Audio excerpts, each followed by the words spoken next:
Maradim le Simcha, on attaque le Bechorot d'Afzaïn à Moudalef. On était resté sur la question est-ce que pour Rabbi Shimon, pour pouvoir manger un animal qui ressemble à une espèce impure mais qui est né pas d'un animal pur, est-ce qu'il ait seulement quelques signes comme quoi il appartient à une espèce Torah, ou est-ce qu'il faut que ce soit Rocho Verobo, donc sa tête et la majorité de son corps, qui ressemble à une espèce Torah? Donc la Gemara va essayer de répondre. Tashma, viens, écoute. Behema Tehora chez Alda min Behema Temea Aso Bachila, une bête pure qui a mis bas un animal qui ressemble à une espèce impure, Aso Bachila, on n'aura pas le droit de le manger. Mais Imdome Rocho Verubo, et si ça ressemble, il ressemble avec sa tête et la majorité de son corps, les imo à sa mère, Chayav Bifora, il aura le Chiyuv de Bechor, il aura la Kedusha de Bechora. Donc on va essayer de répondre dans Shmamina, déduit de là. La Achilanami, Ba'e Rabbi Shimon Rocho Verubo. Donc vu que cette Braïta, elle va d'après l'avis de Rabbi Shimon qui est interdit à la consommation, et il dit qu'il faut Rocho Verubo pour être rêve de Bechora, donc on va déduire de là que même pour la consommation, il faut aussi Rocho Verubo pour Rabbi Shimon. La Gemara elle repousse et elle dit non, lo, livre Davka, c'est ce que la Braïta dit, c'est que pour la Bechora qu'il y a nécessité de Rocho Verubo, mais peut-être que même Rabbi Shimon y est d'accord, que s'il y a seulement quelques signes, il y a quelques signes qui montrent que c'est la bonne espèce, alors on aurait le droit de la consommer. Daikanami aussi, on va essayer de faire une précision par rapport à ce qui est écrit dans la Braïta. Des Shavka la Achila, il a mis de côté la consommation de l'animal. Vekam le Abechora, lorsqu'il a dit qu'il fallait Rocho Verubo, on parlait de Achila, on a dit non, mais il faut Rocho Verubo pour la Bechora. On a changé de sujet, donc on voit bien que Rocho Verubo c'est pas pour la Achila, c'est que pour la Bechora. Shmamina, et donc déduit de là que les Bechora ou Debaï Rabbi Shimon Rocho Verubo, que c'est pour la Bechora que Rabbi Shimon il demande qu'il y ait Rocho Verubo qui ressemble à la mer, Aval Achilalo. Mais pour la consommation, c'est pas la peine.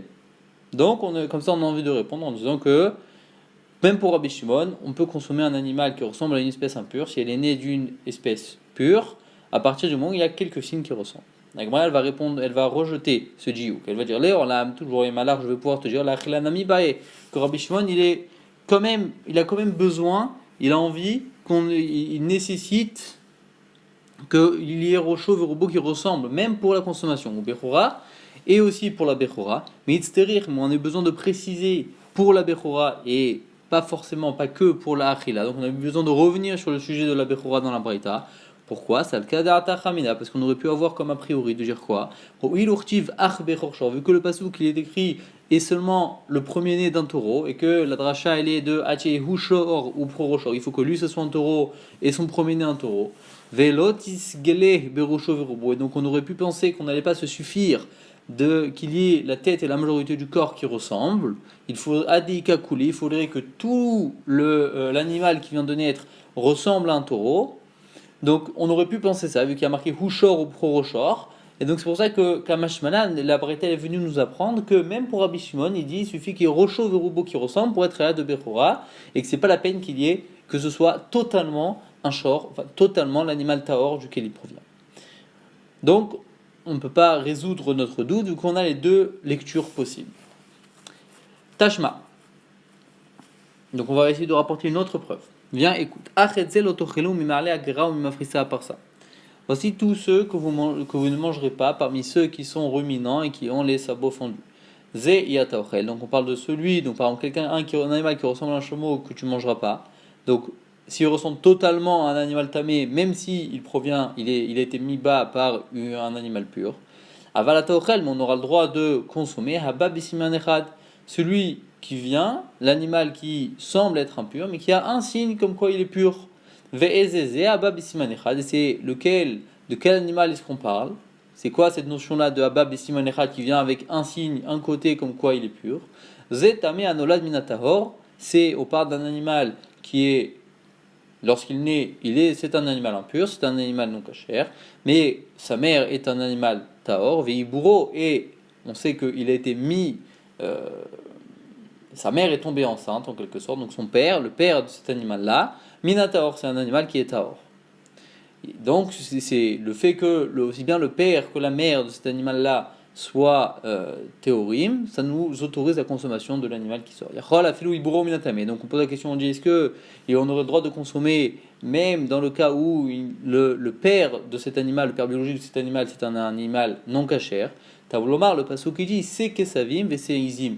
Donc des agneaux, le terme en français, c'est un terme générique en hébreu qui peut s'appliquer aussi bien pour les agneaux que pour les chevreaux. Donc c'est kesavim ve c'est izim.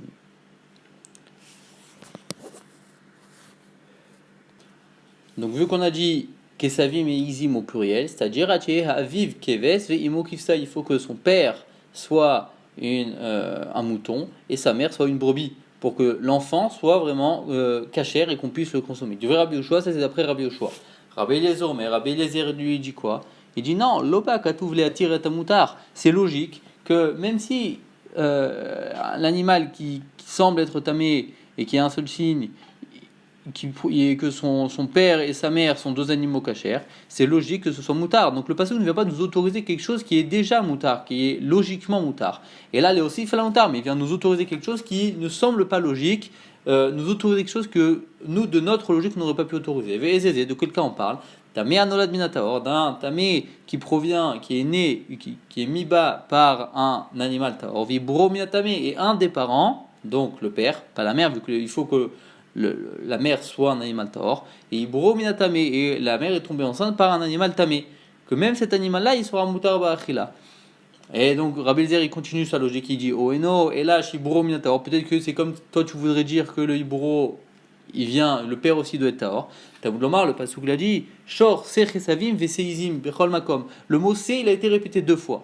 Vu que le terme de C, c'est un terme générique qui peut être utilisé aussi bien pour Kesef que pour Ez, alors on aurait pu dire Shor, c'est Chesavim Veizim. Donc vu que ça a été répété, ça veut nous dire c'est Mikol Makom, quel que soit le type, quelle que soit de sa provenance, tant que sa mère c'est un animal cachère.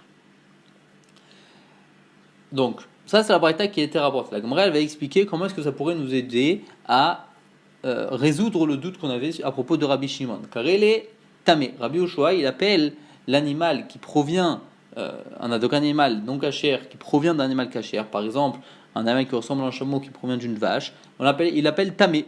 Et donc Rabbi Shimon, comme Rabbi Shimon lui considère qu'un animal qui a des signes de Toum'a, même s'il provient d'un animal cachère, il est tamé. Il a dit mais on a le droit de consommer celui qui a même un seul signe, comme quoi il provient d'un animal, comme quoi c'est un animal cachère. Donc même vu que Rabbi Yoshua il pense comme Rabbi Shimon à ce niveau-là, alors Rabbi Shimon il serait d'accord qu'on a le droit de consommer un animal qui semble non cachère, mais qui provient d'un animal cachère, même s'il a juste quelques signes comme quoi il est cachère, et il ne faut pas qu'il y ait rochot vu robot qui ressemble. Agma répond en disant non, pas possible, possiblement pas, plutôt. Haïtana, pourquoi on va dire ce Tana, notre Tana Rabbi Yoshua, il est d'accord avec Rabbi Shimon sur un point que un animal tamé qui provient d'un animal tahor, il est appelé tamé. Ou paligalé bechada, mais il peut très bien être en marloquette à propos du deuxième point, sur la nécessité de quel simanim il faut pour pouvoir autoriser la consommation. Lui, Rabbi Yoshua, il pensera qu'il faut juste quelques simanim, Rabbi Shimon, il peut très bien penser qu'il faut rocho et roubo pour pouvoir consommer l'animal. Veika des makché ou motive, et donc il y en a d'autres personnes une autre version, qui posent une question à propos de cette braïta-là, et qui y répondent autrement. Iburo minatame. Il pose la question, il dit Iburo minatame. On a dit est-ce que c'est possible? On parle du cas où l'animal tahor est tombé enceinte d'un animal qui est tamé. Alors on pose la question, on dit Omi, mais Abra, est-ce que c'est possible que ça tombe enceinte, qu'il y ait comme ça des croisements entre espèces? Et Ha'amar Rabbi Yoshua ben Levi, pourtant Rabbi Yoshua ben Levi nous dit l'air en la aberet lo temea minator. C'est pas possible qu'un animal temea, qu'une femelle temea tombe enceinte d'un animal tahor, d'un mâle tahor. Velo tehora minatame, l'inverse aussi non plus n'est pas possible. Une femelle tehora, une brebis, une chèvre, une vache par exemple, ne peuvent pas tomber enceintes si elles ont une relation avec une bête temea, mâle. Velo gasa minadaka, pareil, le croisement entre espèces n'est pas possible entre du gros et du petit bétail. L'odaka minagasa, que ce soit que le mâle provienne de l'un ou que et la femelle de l'autre, ou l'inverse. Velo behema min chayav, velo chayav min behema. Pareil, entre les espèces domestiques et les espèces sauvages, même cachères, il ne peut pas y avoir de croisement entre espèces. Un cerf ne peut pas féconder une vache, par exemple, ou alors un bœuf ne pourra pas, un taureau ne pourra pas féconder un daim femelle. Chutz, donc velo behema min chayav, velo chayav min behema. Et donc ça c'est l'avis de tout le monde. Chutz mi Rabbi Eliezer ou Marlakuto, sauf et que Rabbi Eliezer et sa cohorte qui sont en désaccord avec ce point-là. Chez Omrim qui disait Chaya mitarberet mi behema, que sur le point particulier de la Chaya, donc de l'animal cachère sauvage, qui peut tomber enceinte s'il est fécondé par un animal cachère domestique, comme un taureau, comme un mouton ou un bouc. Vama Rabbi Yirmiyah, et Rabbi Yirmiyah nous dit Diabar, donc de quel cas on parle, vu que c'est pas possible, le Iburo Minatami il n'est pas possible. On parle d'un cas où l'animal Théora, la femelle Théora est tombée enceinte, Mikaloud Ben Para, d'un animal qui lui-même est Kaloud Ben Para, qui lui-même est, donc provient d'un animal Taor, donc c'est un animal qui est de la même espèce, mais juste qu'il est Kaloud, c'est-à-dire qu'il n'a pas les sabots fendus. Vialiba de Rabbi Shimon Kamar, et donc pourquoi est-ce qu'on l'appelle Tamé? Parce qu'on parle d'après l'avis de Rabbi Shimon. Vekamar, et à ce moment-là, sur ça, Rabbi Yoshua vient nous dire Avalata ochel abba besiman echad, on a le droit de consommer l'animal qui provient d'une telle union, s'il a juste un seul siman, comme quoi il est cachère, il appartient à une bête, à une espèce théora. Et donc, même pour Rabbi Shimon, ça serait d'accord, ça serait ok, s'il avait seulement quelques signes, comme quoi on appartient à une bête, à une espèce théora, donc on aurait le droit de consommer l'animal. Et on répond de la même manière. Haïtana, savoir la klate bechada ou paligale bechada, que notre Tana Rabbi Yoshua, il peut être d'accord avec Rabbi Shimon à propos du premier cas, c'est-à-dire de catégoriser un animal qui naît d'une femelle théora en tant que tamé, si jamais il ressemble à un animal tamé et qu'il n'a pas rocho verubo, mais il peut être d'accord avec le fait qu'on a le droit de le consommer, même s'il a juste quelques simanim, tout en étant en marqué avec Rabbi Shimon, qui lui penserait qu'il faudrait rocho verubo. Donc les mêmes rats. Donc la Gemara va faire une petite digression pour ces avis de Rabbi Eliezer et Rabbi Yoshua pour essayer d'analyser ça. Les mêmes rats, et Rabbi Eliezer savar zev gorem mutar. Rabbi Eliezer qui nous dit que l'animal qui vient de naître, même si le père provient d'une espèce interdite et que la mère provient d'une espèce autorisée qu'on a le droit de la consommation, l'enfant il serait autorisé à la consommation. Donc zev gorem, si on a quelque chose qui a été entraîné, qui est aussi bien par du moutard que par du assour, le produit il est moutard. Donc, un mâle non cachère, une femelle qui peut être consommée, l'enfant sera cachère. Mais Rabbi Yoshua, ça va zévé gorem assour. Rabbi Yoshua lui à l'inverse, il pensera l'inverse, zévé gorem assour, vu que l'enfant il dit on n'a pas le droit de consommer tant qu'on n'a pas les simanim. Veha, et pourtant, Ifra Shaminali, on a déjà étudié qu'on avait l'inverse à propos de Rabbi Eliezer et Rabbi Yoshua, que chacun pensait l'inverse.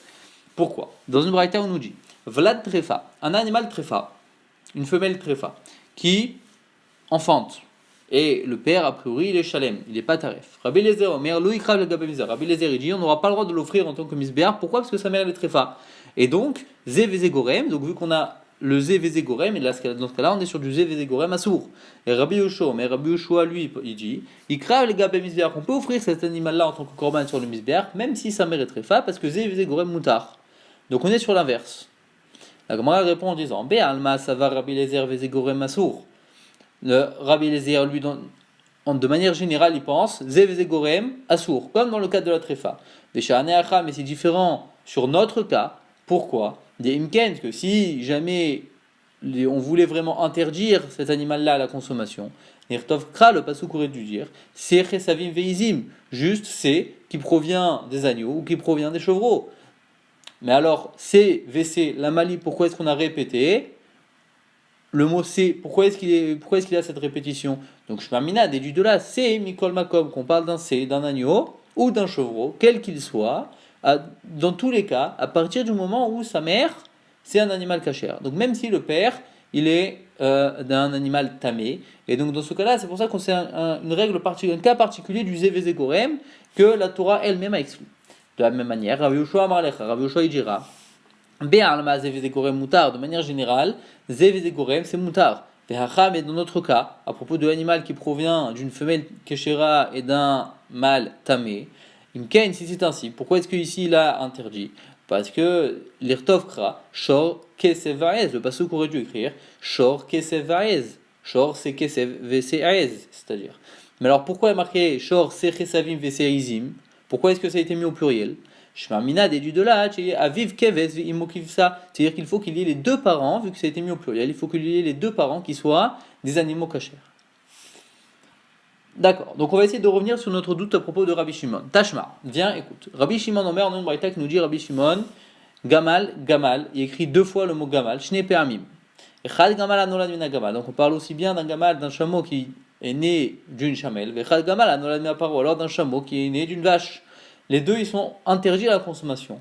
Mais si par contre il a la tête et la majorité du corps qui ressemble à sa mère, donc à la vache, Moutar bachila, on aura le droit de le consommer. Shmamina déduit de là que la chilanami, Rabbi Shimon, Rochoverubo, Shmamina.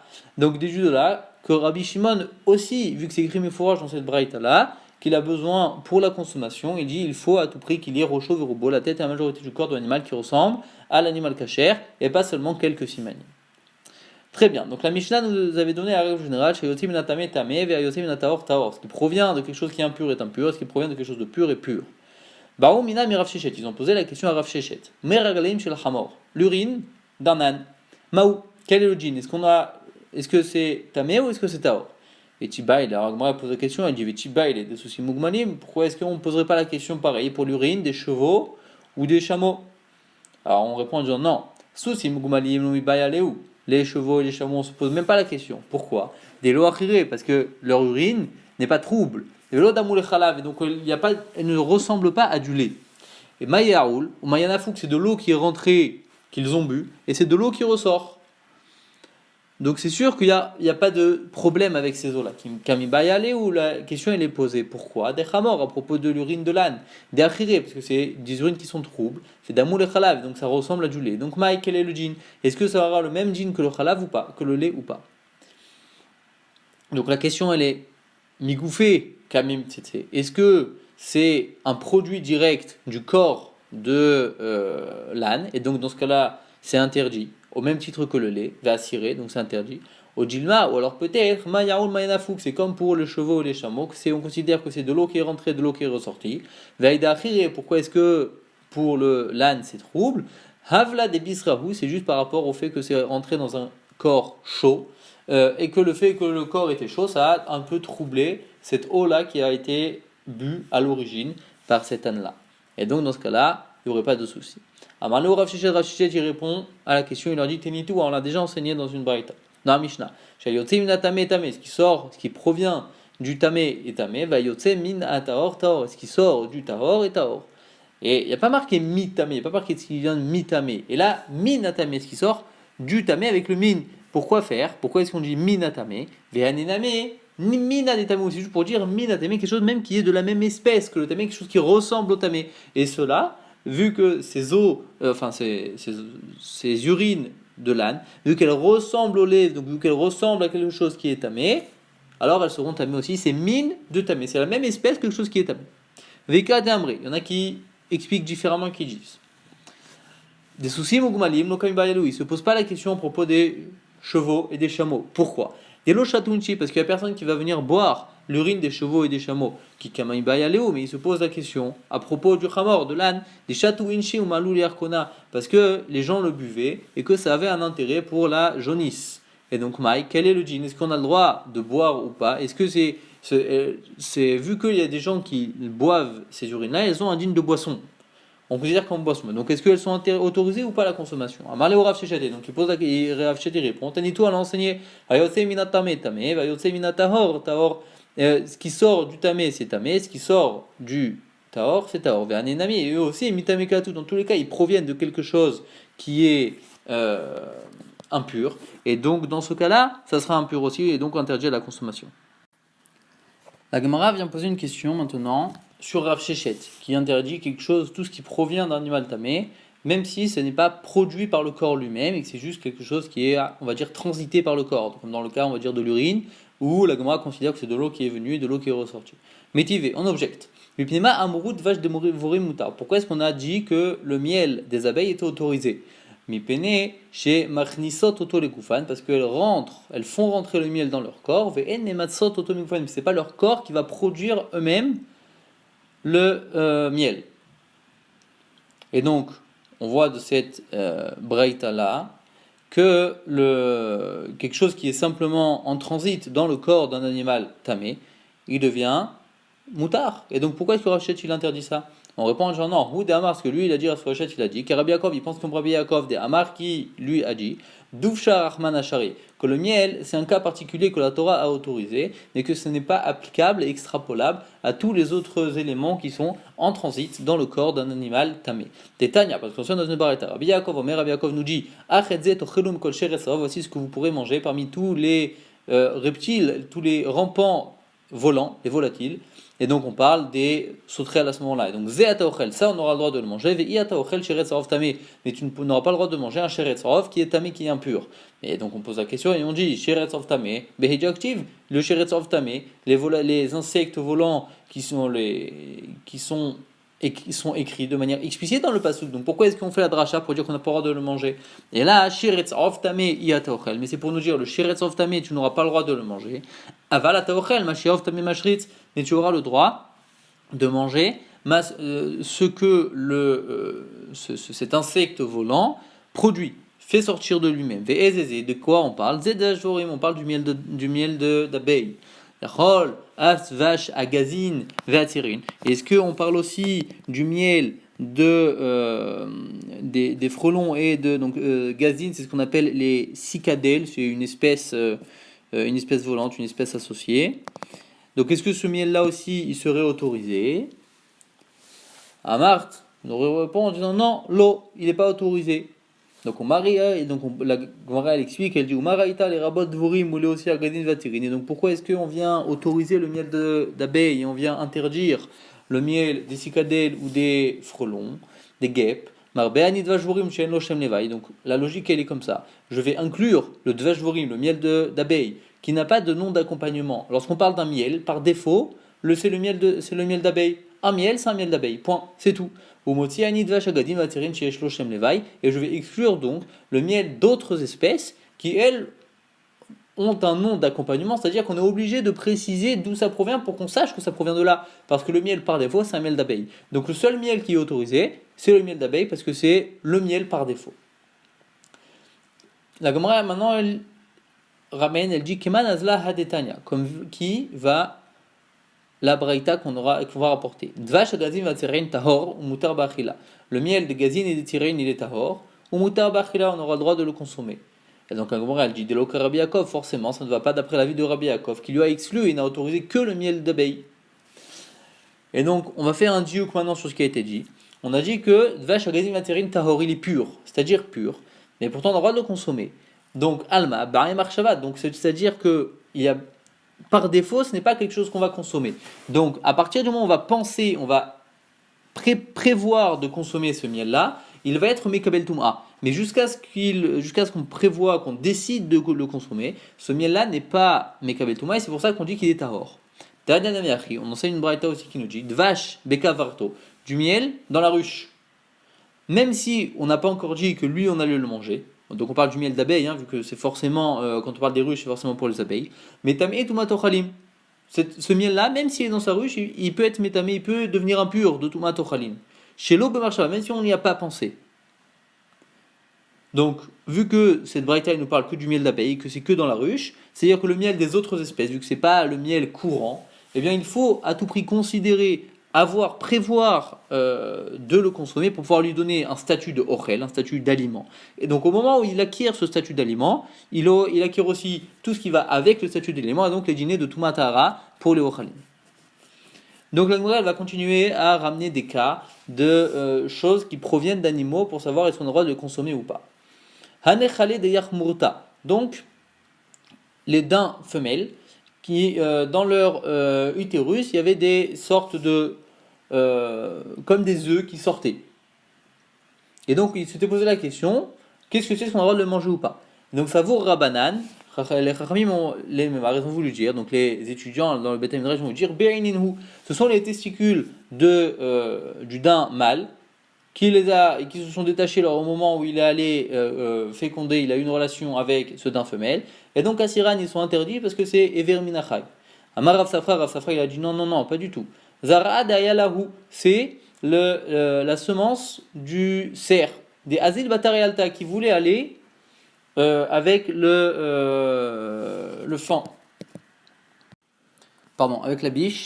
Donc c'est la semence du cerf qui voulait aller avec la biche. Mais vu que la biche elle a un utérus, elle a un appareil génital qui est étroit et ne peut pas toujours accepter d'avoir la relation avec le cerf. Et donc Azil Batar Yahmurta, donc il va vers une autre espèce proche qui est le daim et il va une relation avec elle. Et donc c'est cette semence là qui a comme coagulé, qui s'est durci, et c'est ça qui donne cet aspect. Et donc on aura le droit de le manger parce que ce n'est pas Ever Minachai. Amar Ravuna, dit Ravuna. En Rabba Keneged Panaf Shel Chamor. L'âne, lorsqu'il naît, un ânon qui a une sorte de membrane qui lui recouvre le visage, Moutar, on aura le droit de le consommer, de le prendre. Maïtama, pourquoi Pirsha Balma, ou c'est juste quelque chose qui est à part, c'est quelque chose qui est à part entière de l'âne, et ce n'est pas un morceau de son corps là. Donc c'est pour ça qu'il n'a pas le même statut. À manière Afriza, il a dit Afriza, Tanya, on a enseigné une braïta, dit Misayalar qui vient t'aider. Or Rabba Keneged Panav chez la dame, de la peau qui vient recouvrir le visage d'un homme, d'un bébé lorsqu'il naît. Ben Hayben, mais qu'il soit vivant ou mort. Tahor, c'est pur. Et donc, vu que c'est Tahor, c'est-à-dire que ce n'est pas. Et qu'on a dit que même dans le cas où il est met, où il est mort, donc ça n'a pas le djinn de Tumat Met, donc on voit que ce n'est pas un morceau du corps humain. Alors, Maïlav, n'est-ce pas Ben Hucha et Vimoucha, que ce soit que le nouveau-né est vivant et sa mère est vivante, ou Ben Humet, Vimometa, ou alors que le nouveau-né est mort et sa mère est morte. Et donc, ce morceau-là, c'est cette membrane-là qui les recouvre, vu qu'elle ne provient ce n'est ni l'un ni l'autre, ce n'est ni la mère ni l'enfant, ni un morceau de la mère ni un morceau de l'enfant, c'est pour ça qu'il reste Tahor. Et donc, ça vient aider ce que nous dit Ravuna, parce que ça nous prouve que cette membrane-là est quelque chose à part entière. Et il répond genre non, l'eau. Rav Friza il dit non, peut-être pas. Pardon, Ravuna il répond genre non. Pourquoi peut-être que la Braïta nous parle d'un cas où au moins l'un des deux, l'enfant ou la mère, est encore vivant. Que ce soit le nouveau-né est encore vivant, sa mère est morte, ou alors le nouveau-né est un mort-né, et sa mère est encore vivante. Donc et malgré tout cette membrane, elle pourrait provenir de l'un ou de l'autre, ou alors d'une association des deux. Et donc vu que tant que l'un des deux est encore vivant, ça rend pas tamé. Mais si les deux sont morts, alors à ce moment-là, ça sera tamé. Et donc c'est une partie intégrante du corps d'un des deux protagonistes, on va dire, donc de l'enfant ou de la mère. Et c'est pour ça que ça deviendrait tamé si jamais les deux deviennent impurs. Et donc ça ne vient pas aider ce que dit Ravuna à propos de l'âne, parce que cette braïta-là pourrait appuyer l'idée que cette membrane-là est un morceau du corps, aussi bien de la mère ou de l'enfant. On répond en disant non, Vehatania, et pourtant non, on a la braïta qui nous dit Benoucha et Vimoucha, que ce soit le cas où le nouveau-né est vivant et la mère est vivante, Benoumet, Vimometa, ou alors que le nouveau-né est un mort-né et que la mère aussi soit morte. Dans tous les cas, on aura le droit cette membrane-là sera Tehura, et donc elle n'est pas considérée comme une part de la mère ou de l'enfant, et donc c'est quelque chose qui est totalement à part entière, et donc ça sera le même cas à propos de l'âne. Et donc on répond non, Itania, Tania, ok, si ça a été enseigné en tant que braïta, alors ça a été enseigné comme ça, et donc je peux accepter cette braïta-là comme aide pour ce que je viens de dire à propos du Chamor. Très bien, on revient sur la Mishnah qui va donner un cas particulier de la règle générale qui avait été dite de Yossi Minatame Tame, Yossi Minataor Taor. Dag Tame chez Bala Dag Taor. Donc un poisson non cachère qui a avalé un poisson cachère. Moutar Barkela, on aura le droit de consommer ce poisson cachère là, même si il proviendrait en seconde main d'un Dag Tame, d'un poisson non cachère. Et Taor chez Bala Dag Tame, un poisson cachère qui avale un poisson non cachère. Asur Ba'achila, le poisson non cachère qui est à l'intérieur, il est Asur Ba'achila. Pourquoi les filles chez Nogidulo ? Parce qu'il n'a pas été élevé, il n'a pas été produit par le premier poisson, par le poisson Taor. Et donc, vu qu'il a juste été avalé, donc c'est pour ça qu'il n'a pas été produit dessus. Donc, le cas de Ayotse Minatame Tame Veyoti Minataor Taor, on parle du cas où le Tame ou le Taor produit quelque chose. Dans ce cas-là, ce produit aura le même statut que son origine. Ta'ama, donc la Gemara elle vient de dire Ta'ama, la raison pourquoi pour laquelle on a le droit de consommer le daktaor qui a été avalé par un daktamé, des chazine et des bala, parce qu'on l'a vu qu'il a avalé. Ha, lo chazine des bala, mais si jamais on l'avait pas vu avaler, Amri on aurait dit, Ashrutz et Ashritz, c'est le daktamé qui a fait grandir en lui, en quelque sorte, un autre poisson, et même ce poisson tahor, et donc, mais qui ressemble à un poisson tahor, mais malgré tout il reste assourd. Pourquoi ? Parce que yoté minatame tame. Minalan, d'où on sait qu'on aurait pu avoir cette idée-là, de dire que le poisson tamé, il aurait fait grandir en lui un autre poisson. Des tanya, parce qu'on sait dans une barretta, dak tamé mashrit, les poissons non cachers, ils sont mashrit, c'est-à-dire ils produisent leur propre descendance en eux. Daktaor, mais le daktaor, les poissons cachers, metil betim, ils pondent des œufs. Donc, le cas du daktamé chez Bala Daktaor, il faut qu'on ait vu le daktamé, le poisson caché, ravaler le daktaor, sinon on peut dire que juste elle était mashritz.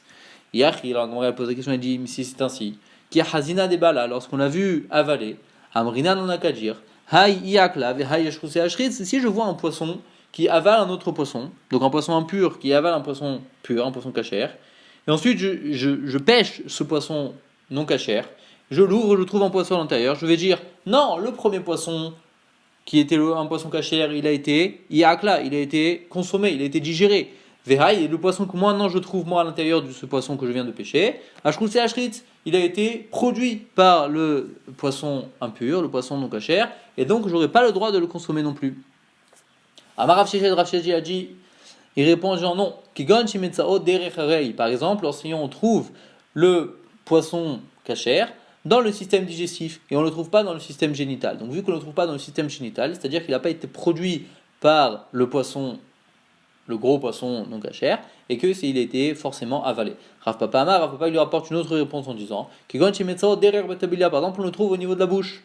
Donc si on le trouve au niveau de la bouche, forcément, c'est qu'il provient de l'extérieur, qu'il a été avalé et que ce n'est pas un poisson qui a été produit, sinon il serait au niveau de l'appareil génital. Rav Nachman lui dit une autre réponse. Kigon Chimetsa Oshalem, par exemple, il a trouvé le poisson, donc le deuxième poisson à l'intérieur du premier, il l'a trouvé complet, entier, en forme, en bonne santé. Il dit non, parce que si jamais c'était juste de la ashratza, si c'était juste que le premier poisson, il avait produit quelque chose en lui, il avait fait grandir des poissons en lui, et il les aurait expulsés avant qu'ils aient atteint leur forme définitive, leur forme adulte. Et donc à ce moment-là, vu que là on trouve un poisson qui est de forme adulte, forcément c'est qu'il provient de l'extérieur et qu'il a été avalé, et donc si ce poisson est hors, on aura le droit de le consommer. Ravashi Amar, Rov Dagim Beminam Majresim, il dit encore plus, les poissons, lorsqu'ils produisent d'autres poissons en eux, eh ben, forcément, ce sera des poissons qui seront de leur propre espèce. Ukmi Shibarla les fanenudame. Donc si moi j'ouvre un poisson et que je trouve à l'intérieur un poisson d'une autre espèce, c'est comme si devant moi il l'avait avalé et que je l'avais récupéré à ce moment-là. Tanora Banan. On enseigne dans une braïta. Dagtame, Mashritz. Un poisson non cachère. Mashritz, il crée en quelque sorte sa propre descendance. Il accouche, c'est-à-dire que sa descendance elle se produit en lui, c'est-à-dire elle grandit en lui comme un mammifère, donc il a un appareil génital interne, et ça grandit en lui. Et Daktahor metilbetim, alors que les poissons cachers produisent des œufs, ils pondent des œufs, et les œufs, donc la descendance, grandit à l'extérieur.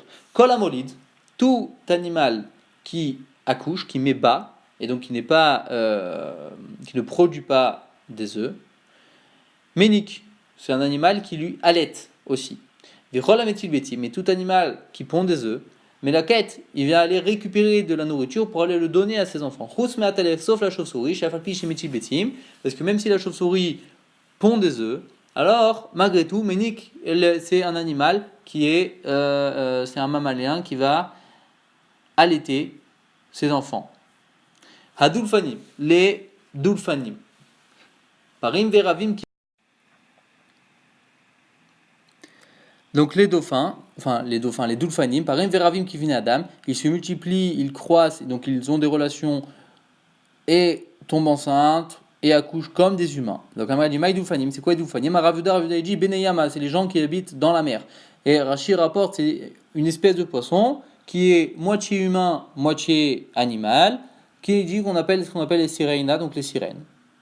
Kol shebetzav mibachutz. Tout animal dont l'appareil génital masculin est externe, extériorisé. Molid, c'est un animal qui va donc c'est un animal qui va, c'est une espèce qui va mettre bas, qui va accoucher. Vechol shebifnim, et tout animal dont l'appareil génital masculin est internalisé. Metibetim, c'est une espèce animale qui pond des œufs. On verra la suite, l'objection demain, Bezrat Hashem.